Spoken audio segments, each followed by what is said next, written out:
আজকে আপনাদের সাথে শেয়ার করব আমি গরুর মাংস কিভাবে রান্না করি। দেখেন, 1 কেজি গরু মাংস নিলাম, নিয়ে এই যে পেঁয়াজ দিলাম। পেঁয়াজটা হালকা লাল হয়ে আসলে একটু মশলা দিয়ে দিব। আদা বাটা, জিরা বাটা, রসুন বাটা, সাথে আছে আরও কিছু মিক্স করে দিছি। মশলাটা একদম হলুদ দিয়ে, মরিচ দিয়ে। আমি একটু ঝাল খেতে বেশি পছন্দ করি, তো ঝালটা একটু বেশিই দিছি।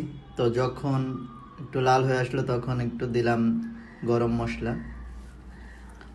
গরম মশলাটা দিয়ে জাল দিতে থাকলাম। তারপর হচ্ছে দেখেন কত সুন্দর হয়ে গেছে মশলার কালারটা।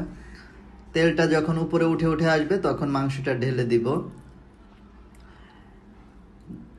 মশলাটা কষা নিচ্ছি ভালোভাবে। এখন এই যে মাংসটা ঢেলে দিলাম।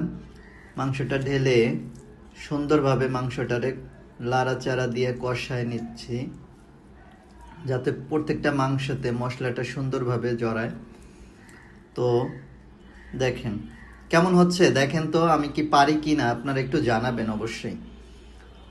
এই যে মাংসটা দেখেন, আমার মাংসটা হয়ে গেছে।